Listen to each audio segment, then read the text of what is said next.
সুন্দরভাবে এই সুদামা আমার আমার বদনে ব্যথা পাবে, আমার বদনে ব্যথা পাবে, তার জন্য ও তুই দেখছি নাড়ুগুলো ভিজিয়ে এনেছিস।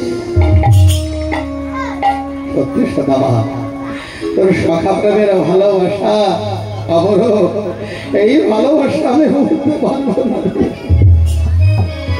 সুন্দর করে তুই আমার জন্য চিড়ের নাড়ু এনেছিস, উপরন্তু ভিজে এনেছিস, আমার বদনে ব্যথা পাবে বলে দে দে দে দে দে বলতে বলতে তুই ভিজা চিড়ের নাড়ু বদনে দিচ্ছে। আর এমন সবাই শোনা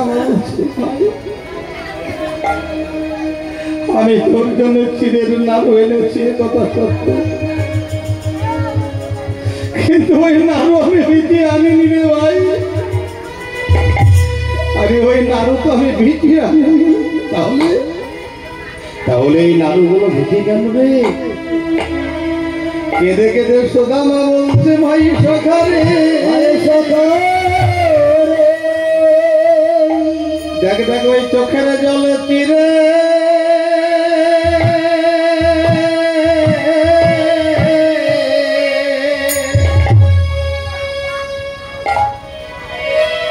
ভিজে গিয়েছে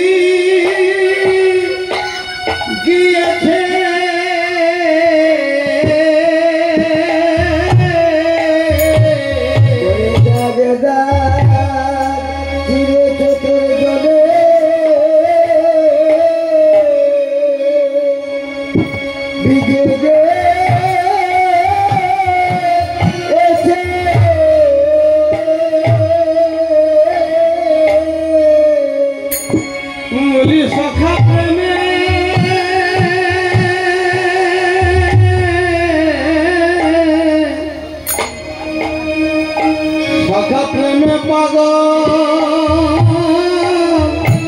পাগল হয়ে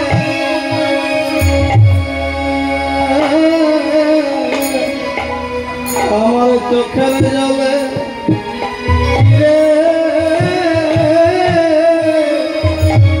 ভিজে গিয়েছে।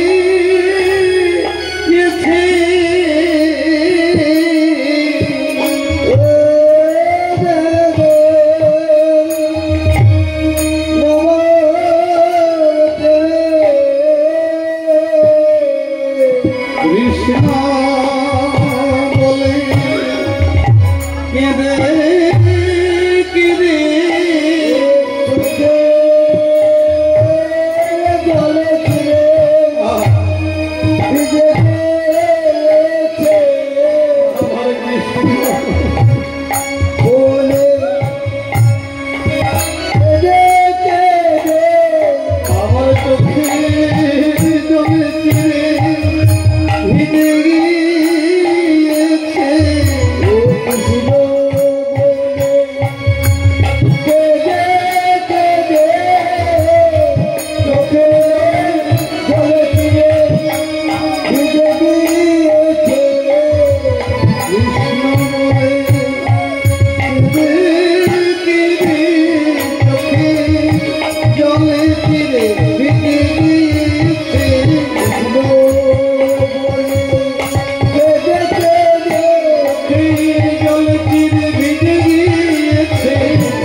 সখা প্রেমের ভালোবাসায় তুই কেঁদে কেঁদে আমার জন্য চিড়ের নাড়ু ভিজিয়ে দিলি, তেমনি তোর কাছে আমি আজ প্রতিজ্ঞা করে বলছি সাধারে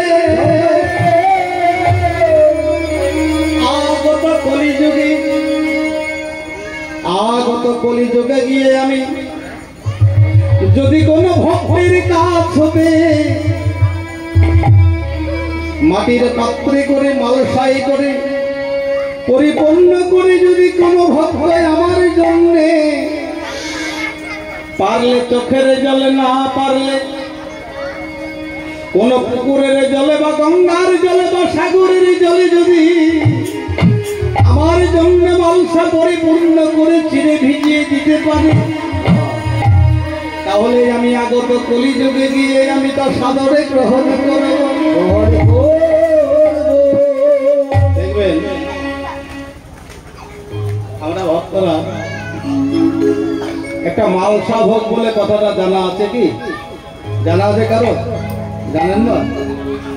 মালসা ভোগ কোনোদিন এখানে দেওয়া হয়েছে? দেওয়া হয়নি। অনেকে জানে মালসা ভোগ মানে বিরাট ব্যাপার। হ্যাঁ, 64খানা মালসা লাগবে। কেন লাগবে? এই যে যজ্ঞ হচ্ছে, এই হরিনাম যজ্ঞ হচ্ছে, এই হরিনাম যজ্ঞে হ্যাঁ যদি হয় তো দিতে পারলে ভালো। আগামীকালকে একটা মাটির মালসাই করে কি হবে তো? মাটির একটা মালসা, পারলে ছোট না পারলে এত বড় একটা মালসা, মালসাই এক মালসা চিরে যদি কোনো আমার ভক্ত থাকে নয়নগুলো সেই চিরে ভিজিয়ে দেবেন।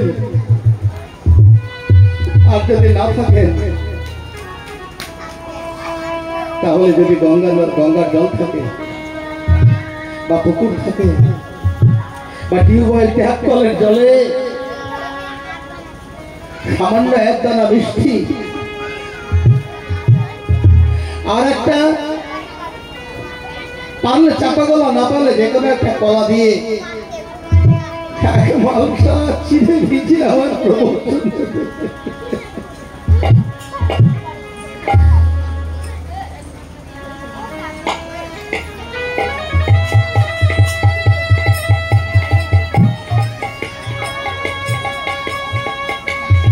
ভগবান আমার বিদুরের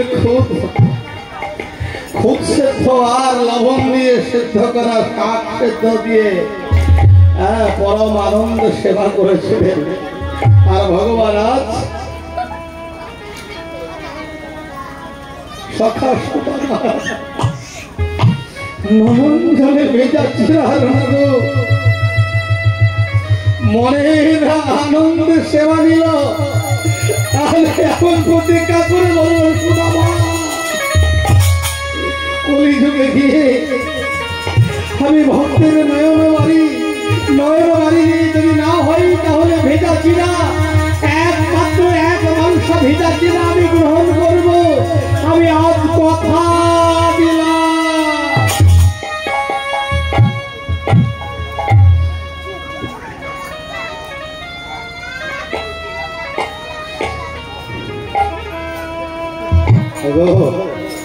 রক্ষিণী সত্য ভাড়া আমার বন্ধুকে সেবা দাও মনের মতো করে।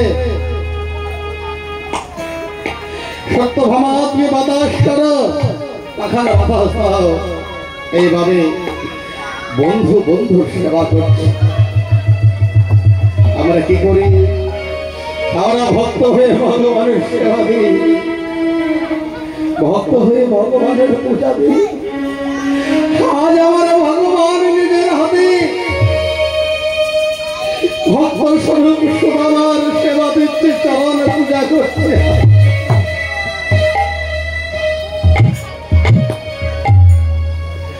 আর এমন সময় হয়েছে কি ভগবান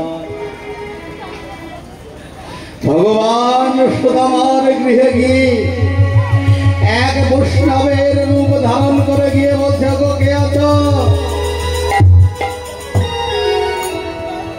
এক গ্লাস জল দেবে? বসুন্ধরা ঘর হতে বেরিয়ে দেখছে এক বৈষ্ণব দাঁড়িয়ে আছে। বাবা বৈষ্ণব, বাবা গোসাই কি হলো? তুমি ভিক্ষা না না না না, ভিক্ষা আমি চাই না মাগো, আমি ভিক্ষা চাই না, আমায় এক গ্লাস জল দেবে। যেমন বলেছে আমার এক গ্লাস জল দাও। ছুটে গিয়ে ঘরের মধ্যে খুঁজোই, কলসির মধ্যে জল ছিল, এক গ্লাস জল এনে বৈষ্ণবকে সেবা দিল। সেবা দিয়ে বসুন্ধরা ওই বৈষ্ণব রূপী ভগবানের চরণে যখন দণ্ডবত প্রণাম করছে,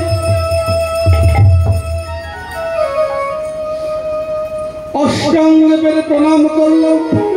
যখনই বসুন্ধরা খাড়া হতে গিয়ে দেখছে কোথায় কোথায় গেল সেই বৈষ্ণব, আমি প্রণাম করতে গেলাম, সঙ্গে সঙ্গে বৈষ্ণব কোথায়। ও বুঝেছি বুঝেছি দয়াল, তুমি আমায় পরীক্ষা করতে এসেছো, তুমি আমাকে পরীক্ষা করতে এসেছো। আমি ধরতে গিয়েও আমি করতে পারলাম না। ওই তো ভগবান এসেছে, যেখানে ভগবানের পদ চিহ্ন পড়েছে, গুনগুন গুনগুন গুনগুন করছে বলে গোল, আর চন্দনের সৌরভে বাতাসে ভরে উঠেছে। হ্যাঁ, এই তো এসেছিল আমার ভগবান। আমি ধরতে গিয়েও তাকে ধরতে পারলাম না, আমি কাছে পেয়েও তাকে ধরতে পারলাম না।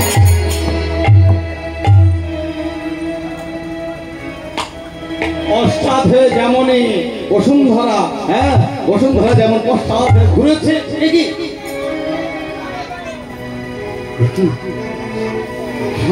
আমার সেই ঘরটা, ছোট্ট কুড়ে ঘরটা কোথায় গেল? আমার সেই তালপাতার কুটির, আমার সেই বিগ্রহ মূর্তির তালপাতার কুটিরটা কই, মন্দিরটা কই? এ কি হলো? সব বুঝতে পারলাম।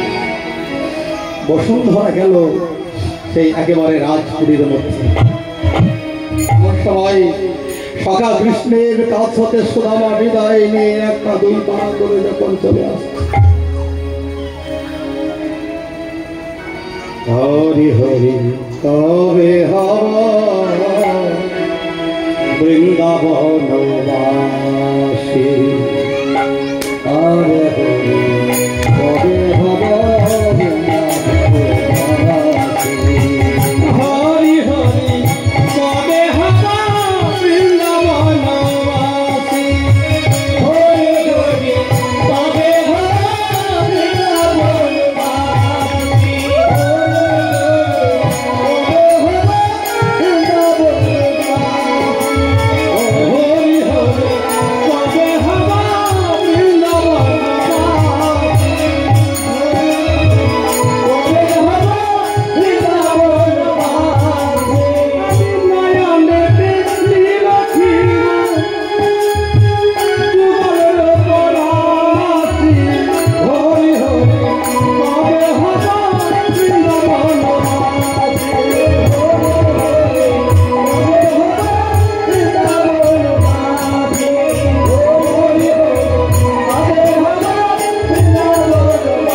সুদামা দাঁড়িয়ে নিজের দ্বারের সম্মুখে দাঁড়িয়েছে। কি আমার ঘর কই?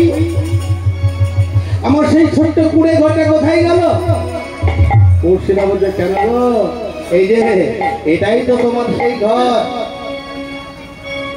আগো এটাই আমার ঘর, আগো এই যে এটাই আমার সেই ঘর। তাই তো সবাই বলছে এটাই আমার ঘর। জানি না কি জানি কি করে হয়ে গেল, সুদামা বুঝতে পারল যে জানা কৃষ্ণ ভজে সে বড় চতুর, যে কৃষ্ণ ভজে সে চতুর হয়। তো চতুর চূড়ামনের চাতুর্য বুঝতে পারলো আমার সুদামা। গুটি গুটি পায়ে গেল নিজের সেই রাজগৃহের দিকে। দেখছে হ্যাঁ ওই তো, হ্যাঁ এটাই তো ঘর, এটাই তো আমার সেই রাজভবন। ওই তো, তাই যদি নাই হবে কত নারী নর নারী ঘোরাঘুরি করছে, আর ওই তো উর্বশীর বেশি আমার বসুন্ধরা। বাবা বসুন্ধরা, বসুন্ধরা, আমি আমি ছুটে গিয়ে বসুন্ধরাকে জড়িয়ে ধরেছি। সুদামা বলছে হ্যাঁ গো কই চলো তো আমাদের যেখানে ছোট্ট ছোট্ট তালপাতার ছাউনি দিয়ে একটা মন্দির ছিল সেখানে একবার যাই কই চলো তো দেখি। এইবার দুজনে যখন সেই স্থানে গিয়েছে দেখছে সুন্দর ভাবে একটা সুসজ্জিত মন্দির। আর ওই মন্দিরে আজ প্রভু একা নয়, যুগল আমার যুগল মূর্তি সুন্দর একটা জজ্জল করছে, অতি উজ্জ্বল স্বচ্ছ সেই যুগল মূর্তিটা। মূর্তির যুগল চরণ জড়িয়ে ধরে ভক্ত সুদামা আর বসুন্ধরা কাঁদছে আর বলছে হে গোবিন্দ রাখ চরণে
কেন তো পাও সে চরণ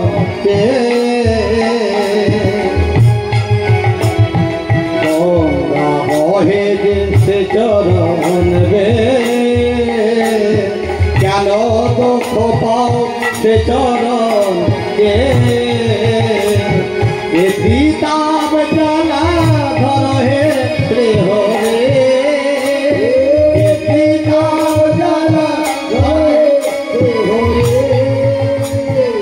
পিতাব জ্বালা ধর হে প্রেহ রে চাহ করুণা চিত্ত নয়নে রাধ চরণে হে গোবিন্দ রাধ চরণে হে গোবিন্দ রাধ চরণে হে গোবিন্দ চরণে হে চাহিলে মানুষ নাহি ফেরা তোমার দুয়ারে হাত পাতিল ফিরাবে কি তুমি হে চাহিলে মানুষ নাহি ফিরা তোমার দুয়ারে হাত পাতিল ফিরাবে কি তুমি তব চরণ ধরিয়া তুবে মরি যোগী তব চরণ ধরিয়া তুবে মরি যোগী তবে রবে কলঙ্ক জীবনে রাধ চরণে হে গোবিন্দ রাধ চরণে হে গোবিন্দ রাধ চরণে।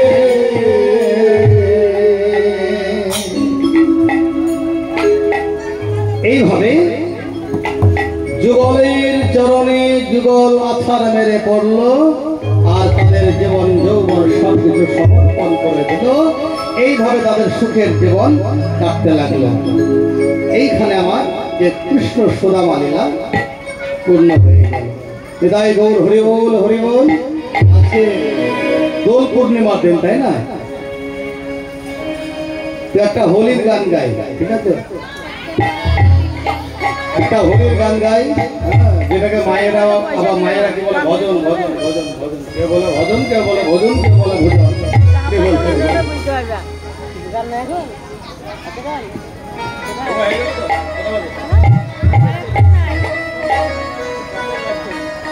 এই যে মায়েরা একটু আনন্দ করবেন, হাততালি দেবেন। হোলি খেলে খেলকে কে দেখি